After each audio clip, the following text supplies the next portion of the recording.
요한계시록은 사도 요한이 7개의 교회에 보낸 편지라고 말씀을 드렸습니다. 그 7개의 교회는 2장과 3장에 나누어져 있는데 2장에 있는 교회가 모두 4개입니다. 에베소 교회, 버가모 교회, 또 두아디라 교회, 서머나 교회 이렇게 4개의 교회가 있고 3장에는 사대 교회와 빌라델비아 교회 그리고 라우디게아 교회 이렇게 총 3개가 있습니다. 근데 이 2장에 있는 교회하고 3장에 있는 교회는 읽어보시면 좀 느낌이 다른 부분이 있습니다. 어떤 느낌이 다르냐면 일단 2장에 있는 교회는 이단의 공격이 있습니다. 그래서 뭐 니골라당이라든가 또는 뭐 발람의 꾀라든가 또 여자 이세벨이라든가 이런 또 뭐 서번학교회 같은 경우에는 뭐 잡혀가서 뭐 순교하는 일이 있고 이런 식으로 이단들에 의해서 공격받고 핍박받는 그런 이야기들이 2장에 있는 교회들에 있습니다. 근데 3장에 있는 교회들은 그런 이단의 공격이 없습니다. 굉장히 평안합니다. 2장에 있는 교회는 또 굉장히 또 어려움이 사실 또 많이 있어요. 어려움이 많이 있는데 3장에 있는 교회들은 또 그렇다고 또 특별한 문제가 있지도 않습니다.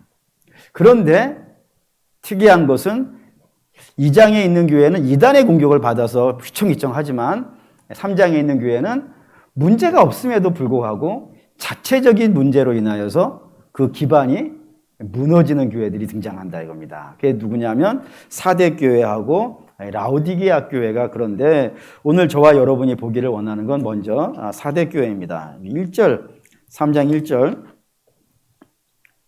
1절을 먼저 읽겠습니다. 사대 교회의 사자에게 편지하라. 하나님의 7 영과 7 뼈를 가지신 이가 이르시되 내가 내 행위를 아노니 내가 살았다는 이름을 가졌으나 죽은 자로다. 여기 이제 먼저 보셔야 되는 것은 하나님이 내 행위를 아신다라고 한 이 부분을 절대로 잊지 않으셔야 됩니다. 사람은 사람을 속일 수가 있습니다. 뭐 대체적으로 어떻게 속이냐면 겉과 속을요 위장할 수 있잖아요. 속은 이런데 속은 악한데 겉은요 아주 멋있게 포장을 할 수 있는 게 사람이라 이겁니다. 그래서 가장 성경에서 대표적으로 포장을 잘한 사람들이 등장하죠. 누구죠? 바리새인이 가장 대표적으로 그 이미지 각색을 잘한 사람들입니다. 어떻게 잘하냐면 그들의 겉모습은 율법을 가르쳐주고 그리고 율법을 안 지키는 자들을요 잡아다가 책망함으로 인하여서 백성들을 어디로 이끌어가는 거예요? 율법을 잘 지키는 거로 끌어간다 이거예요. 근데 이게 백성들에게는 굉장히 이게 중요했단 말입니다. 왜냐하면 예전에 바벨론이라는 나라에 의해 이스라엘이 멸망할 때 저들이 왜 멸망한 거예요? 하나님 율법을 안 지켜서 멸망했다고 생각했단 말이에요.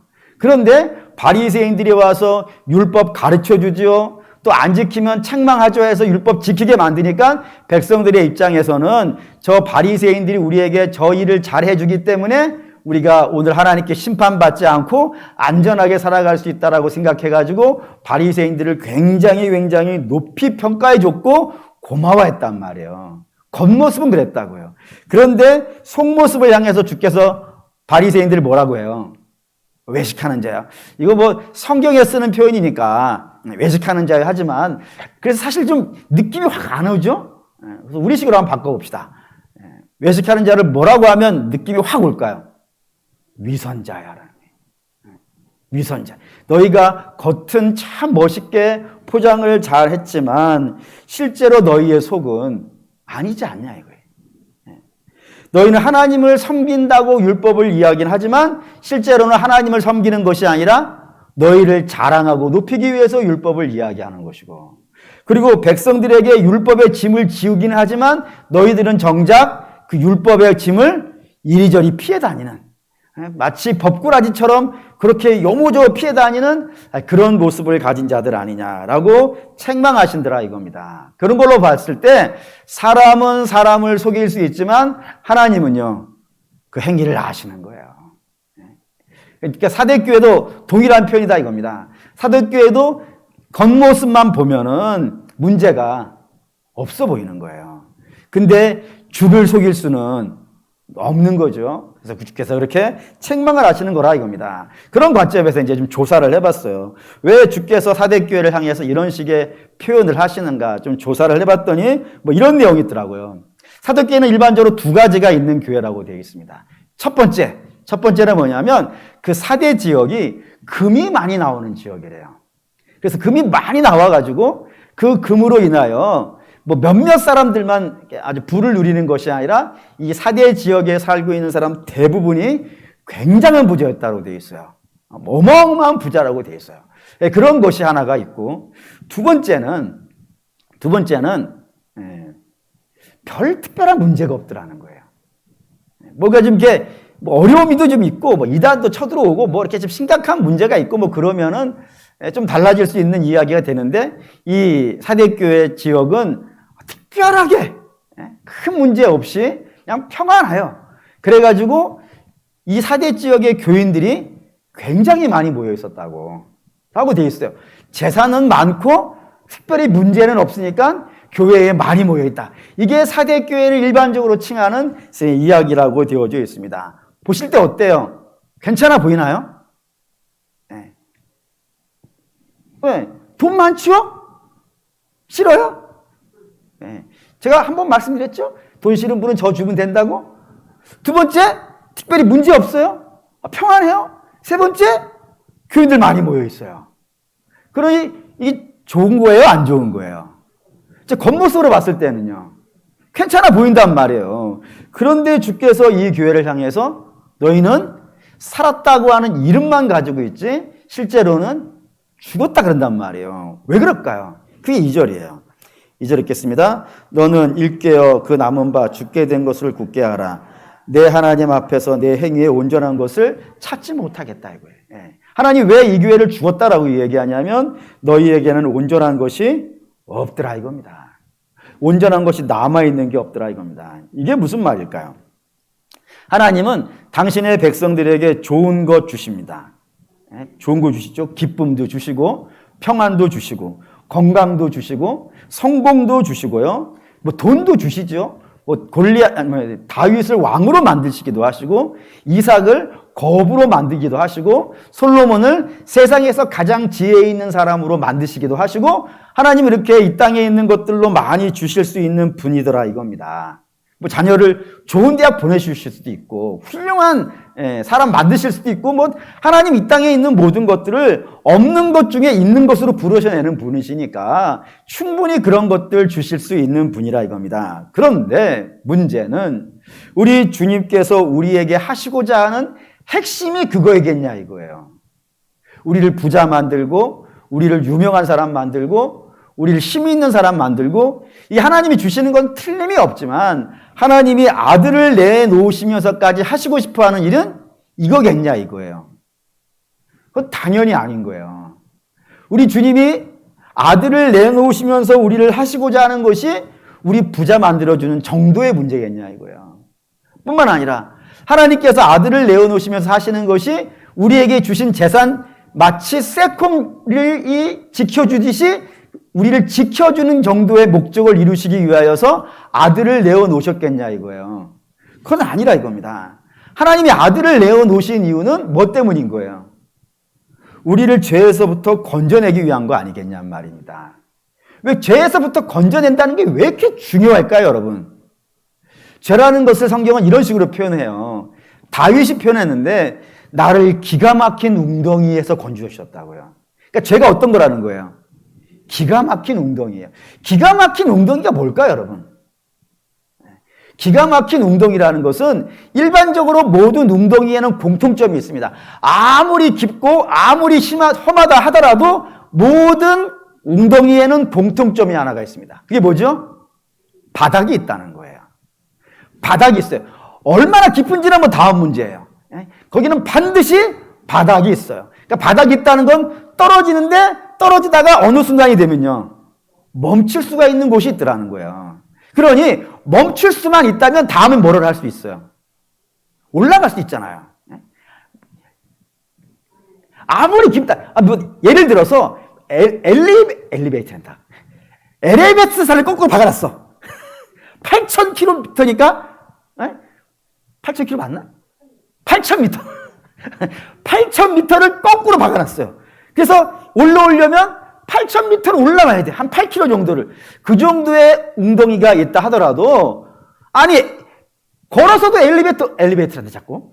엘리베이터 산도 올라가는데, 아니, 바닥에서 못 올라오겠어요? 멈출 수만 있으면 올라올 수 있잖아요. 근데 기가 막힌 웅덩이는요, 그 바닥이 없는 거야. 그러니까 떨어지기만 하지, 바닥이 없으니까 멈출 수가 없고, 멈출 수가 없으니까요. 올라올 수 없는 웅덩이.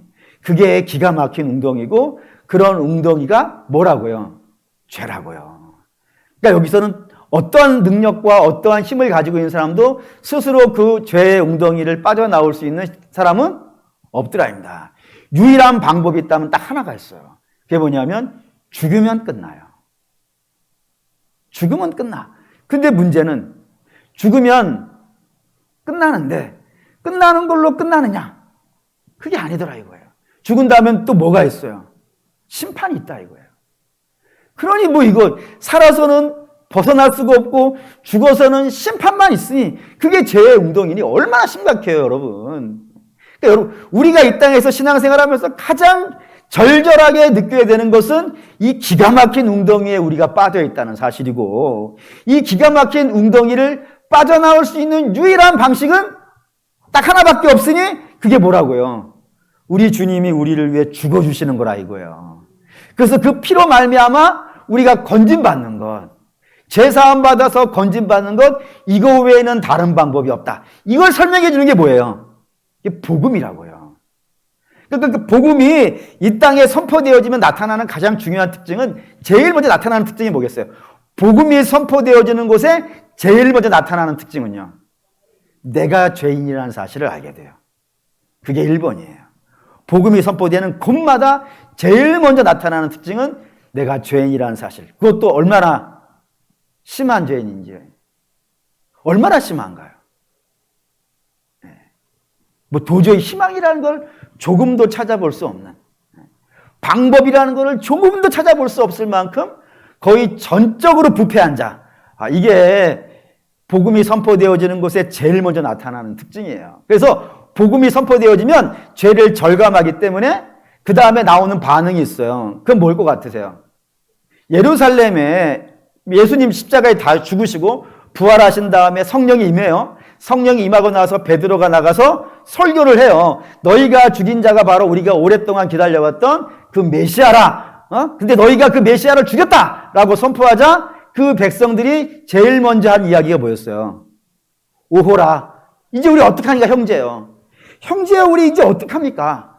우리 이제 하나님을 죽여놨으니 방법이 없잖아요. 그럼 이제 우리 어떻게 합니까? 라고 절망하는 이야기가 그 복음이 선포되어진 곳에 나왔던 두 번째 반응이라고요. 그러니까 자기에 대한 절망을 느끼고, 두 번째는 어찌합니까 형제요? 방법이 없습니까? 라고 물어보더라 이거예요. 그때 베드로가 선포한 게 뭐죠? 주 예수를 믿으라였어요. 회개하고 주 예수를 믿으라 라고 선포하면서 주 예수 그리스도가 선포되어지는 것, 이게 복음이 진행되어져 가는 방식이더라 이겁니다. 그렇기 때문에 복음은 우리에게 이런 방식으로 끌고 가요. 복음이 선포되어지면 내가 전적으로 부패한 자를 알게 되어지고, 그 부패한 것 때문에 절망하게 되어지고, 그 절망한 자에게 주의 복음이 짜자잔 선포되어지면서 살 길이 열리는 요 그림을 가지고 있는 게 복음이고요. 교회는 사실 이것만 해도 돼요. 더 뭐가 필요하겠어요? 이것만 하면 되는 거 아니겠어요? 예수님도 이 땅에 오셔가지고 복음을 선포하셨는데, 사도 바울은 죽을 때까지 복음만 외쳤는데, 뭐 교회가 이것만 하면 되는 것 아니겠어요? 그러면 이것만 하면 잘한 겁니다. 그런데 온전하게 한 거예요, 그러면. 근데 사대교회를 향해서 너희가 온전한 것이 하나도 없다라고 하는 것은 뭐를 말하는 거겠어요? 이 복음이 안 외쳐지고 있더라 이겁니다. 복음이 제대로 외쳐지고 있다면 온전한 거예요, 그게. 근데 안 온전하다니까요? 안 온전하다는 건 결국에는 뭐겠어요? 복음이 안 외쳐지고 있는 겁니다. 십자가가 보이지 않는 거예요. 물론 십자가가 없는 건 아닐 거예요. 사대교회도 뭐 우리 교회 같은 것으로 예를 든다면 첨탑에도 십자가가 있을 것이고, 어쩌면 본당에도 있을지 모르죠. 제가 이스라엘 갔을 때 본 그림 중에 하나는 뭐냐면 감옥에도 이렇게 십자가가 그려져 있는 거 보니까 교회 당연히 십자가 그려져 있을 수 있다고 생각이 되어져요.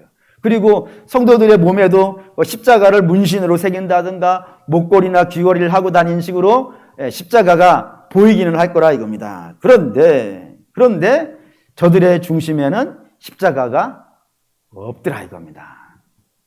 그리고 뭐가 있었을까요? 역사책에는 이렇게 알려주던데요. 사대교회 교인들은 모이면 금 얘기했다고. 금이 많이 나는 지역이니까. 그래서 오늘 금 시세가 얼마나 올랐고, 그리고 금을 안전자산이니까 이 세상 한가운데에서 좀 잘 많이 걷어놓고 뭐 이런 이야기들, 언제 팔면 좋고 언제 사놔야 되고 뭐 이런 이야기들, 그리고 어떻게 하면 좀 더 편하게 지낼까. 편안한 세상이니까. 뭐 피난 다니고 막 어려운 세상이라면 아닐 수도 있겠지만 지금 굉장히 편안한 세상이니까 어디 가면 더 재미있을까? 어디 가면 더 즐길까? 뭐 이러한 이야기들로 교회가 가득 채워져 있더라 이겁니다.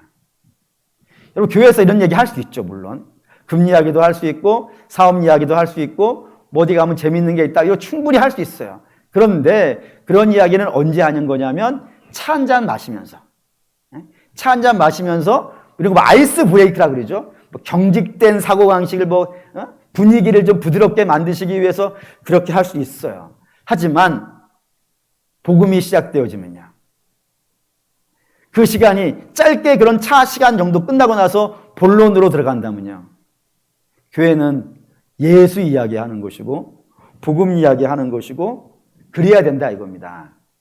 근데 그 시간이 멈추지 아니하고 모든 시간을 금 얘기로 한다면요, 모든 이야기를 다 평안의 이야기를 하고 모든 이야기를 다 재밌는 이야기로 한다면요, 심지어는 강대상 위에서도 복음 이야기 대신에 어떻게 하면 성공합니다, 어떻게 하면 잘 됩니다, 뭐 이런 이야기하고 자녀 교육 이야기하고 이런 것들만, 또 어떤 성공 이야기하고 이런 것들만 그 설교 시간에 가득 채워지면 복음은 어떻게 되겠어요?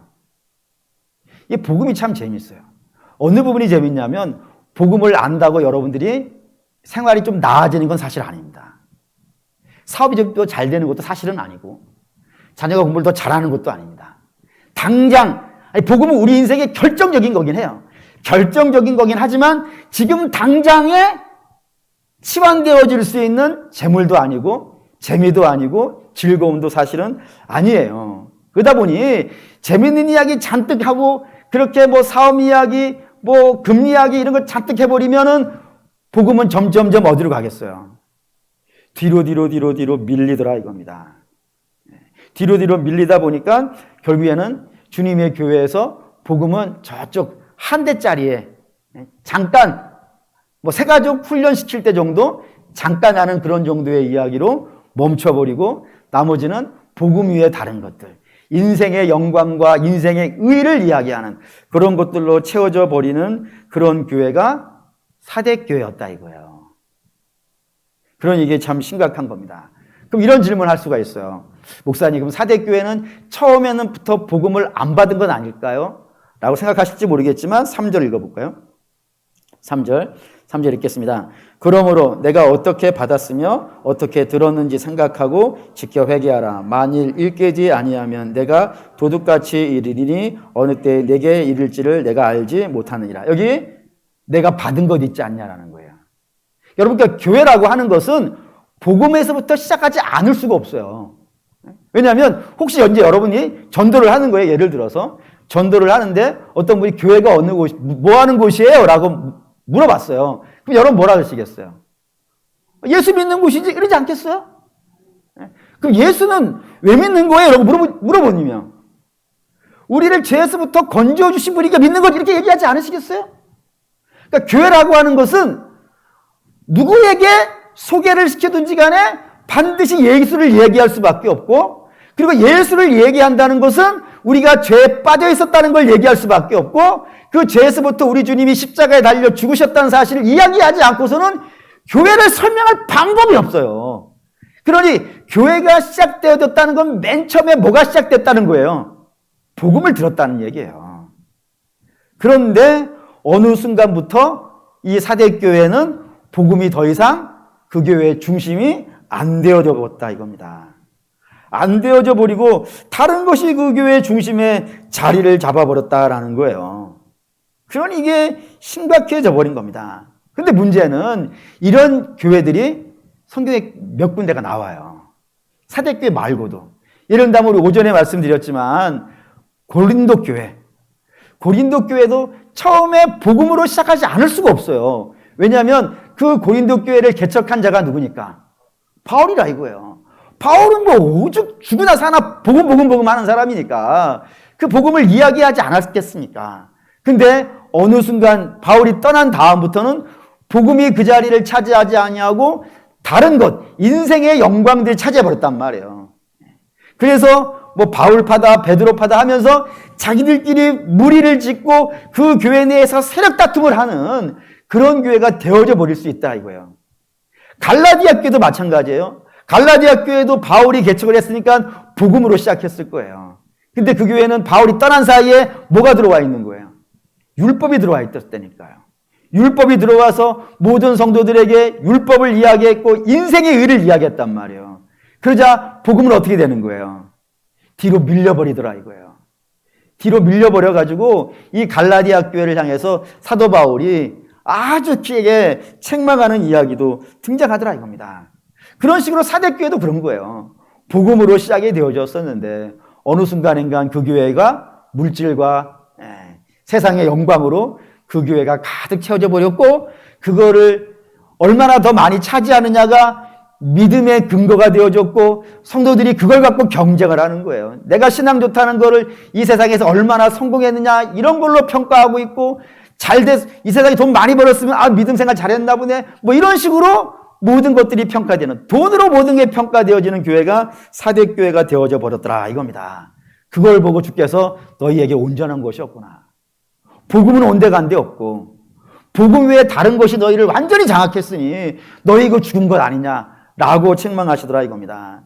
근데 우리 사랑하는 믿음의 성도 여러분, 교회의 원래 모습 한번 찾아봅시다. 교회의 원래 모습 사도행전 3장 6절 거기에 교회의 원래 모습을 볼 수 있는 기가 막힌 문구가 하나가 있어요. 3장입니다. 사도행전 3장 6절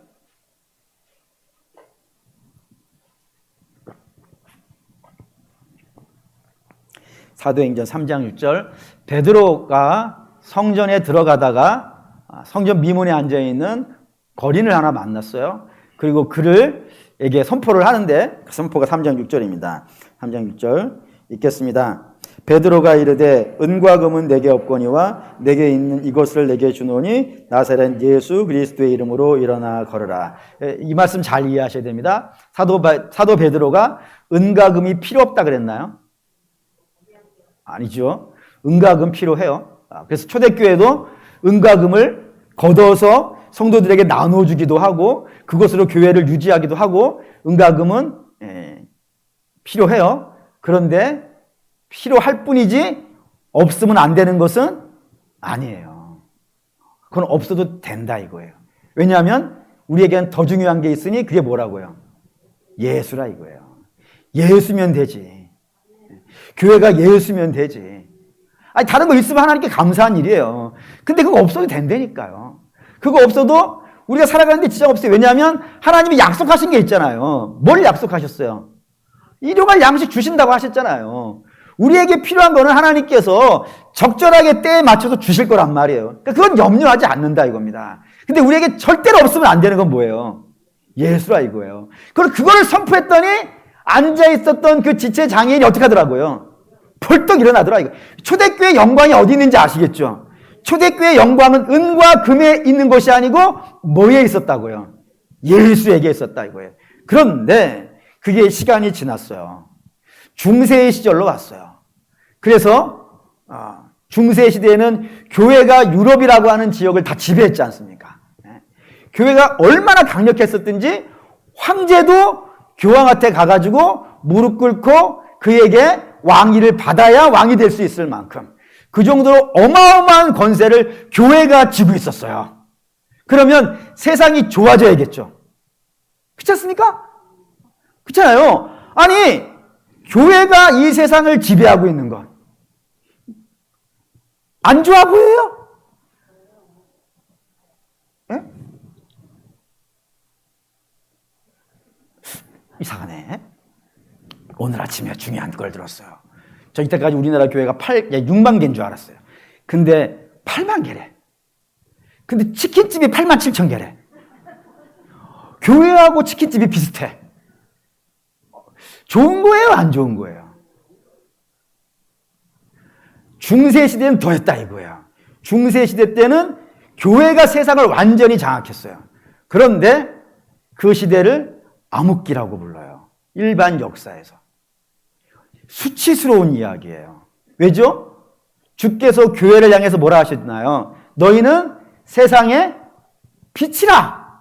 세상의 빛이라 그랬는데 교회가 세상을 지배하고 있으면 빛으로 온통 차 있어야 되잖아요.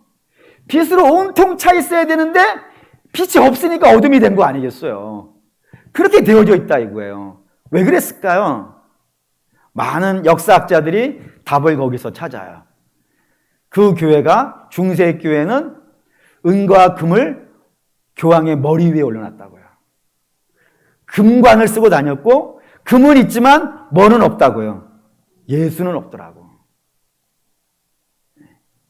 금은 있는데 예수가 없으니 베드로의 고백과 반대가 되어졌기 때문에 앉은 자가 일어나기는커녕 서 있는 자가 넘어지는 일이 발생되어지는 그런 일이 발생되어졌다라고 이야기하는 걸 들었습니다.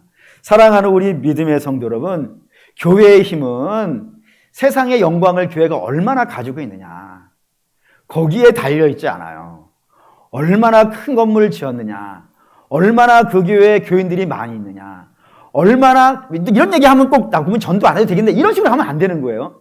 복음은 전하는 건 우리가 해야 될 사명인 거니까 뭔 일인지 알아듣고 있는 중이죠. 네. 교회의 힘은 거기에 있지는 않다고요. 그 교회에 얼마만큼 대단한 목사가 세계가 알아주는 목사가 있냐, 이런 거 중요한 게 아니라 이거예요. 정말 중요한 것은 그 교회 강단에서 그리고 성도들이 모여서 하는 이야기가 뭐인 거예요? 복음이고.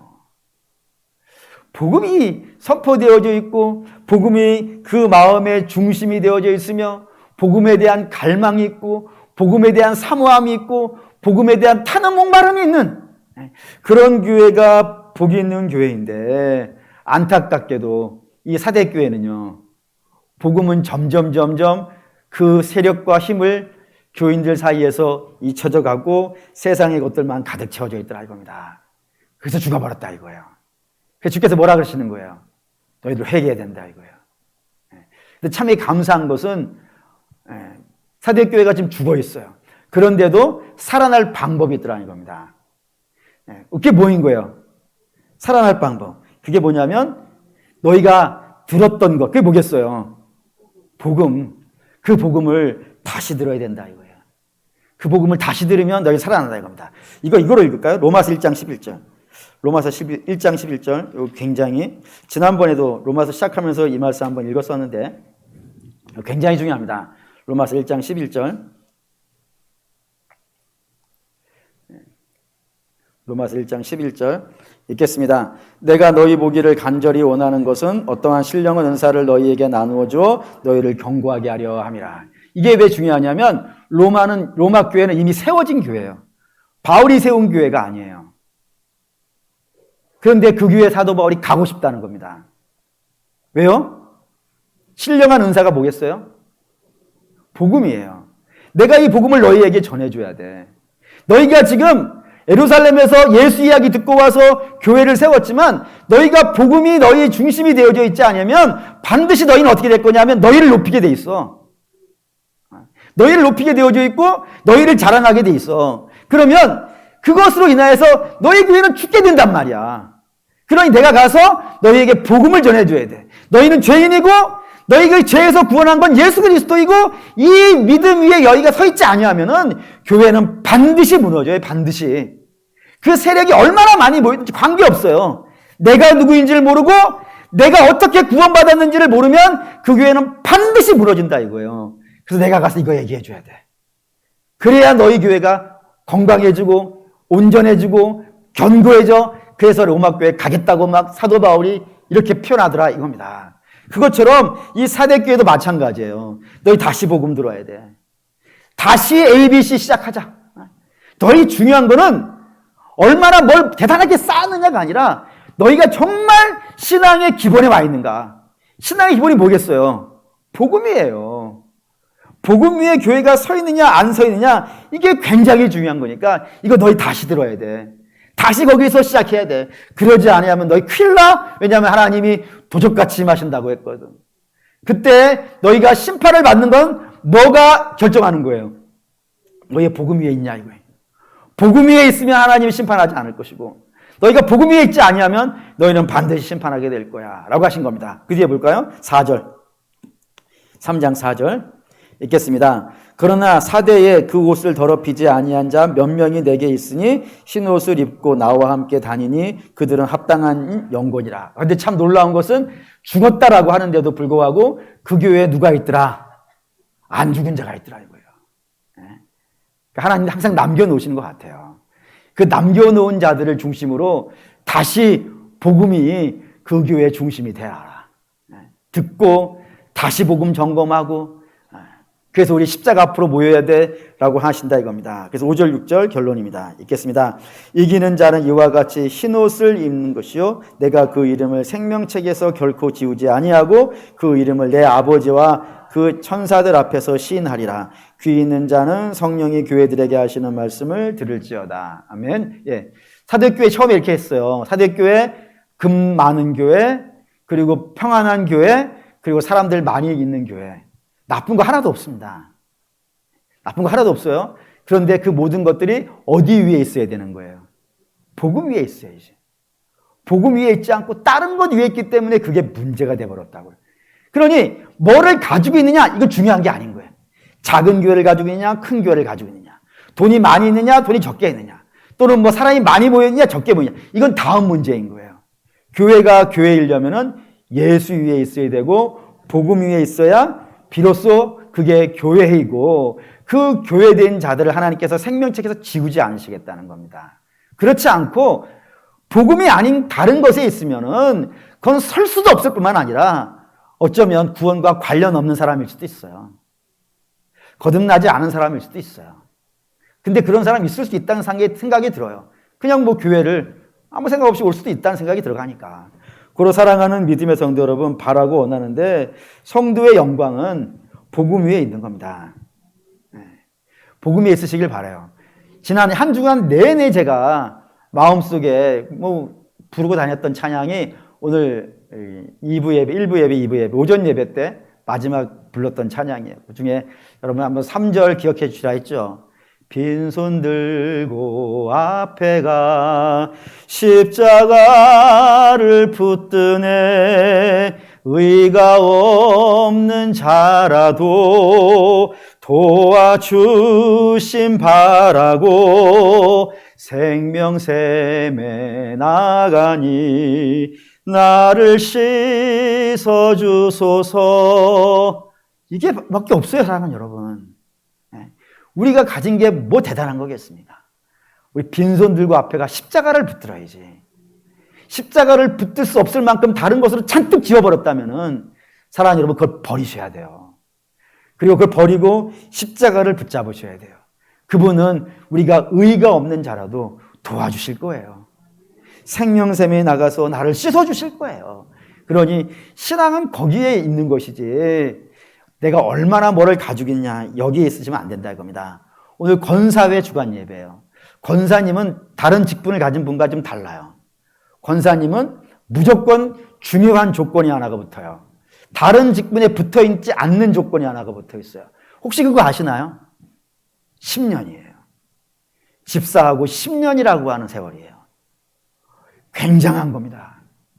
다른 직분은 무흡입교인 5년. 죄송합니다만 장로도 무흡입교인 5년이라고만 되어 있어요. 근데 권사님은 10년이라고 되어 있어요. 집사하고. 세례받고 10년도 아니고 집사하고 10년이라고 되어 있어요. 굉장한 거예요. 왜죠? 신앙의 연륜을 표현하고 싶어 헌법에다가 그렇게 쓴 겁니다. 근데 신앙의 연륜이란 건 뭘까요, 여러분? 교회를 오래 다닌 건가요? 그게 아니죠.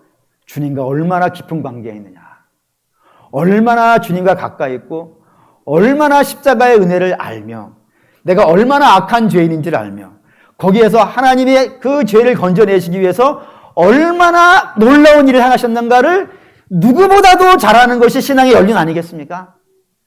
그래서 신앙의 권사님을 교회에서는 어머니라고 부르는 거예요. 어머니의 가장 중요한 것이 뭐예요? 양육이잖아요, 양육. 그러니까 성도들, 연약한 성도들을 양육해 주는데 우리가 뭘로 양육해 줄 수 있겠어요? 나 같은 죄인이 주님의 십자가의 은혜로 구원받았다라고 하는 이 신비로운 복음을 전함으로 인하여서 양육되는 것 아니겠습니까? 그리고 사랑하는 우리 권사님 여러분, 여러분들 보면서 이 십자가가 그냥 막 흘러나오는 그런 역사가 있으시기를 주의 이름으로 축원합니다. 아멘. 기도하겠습니다.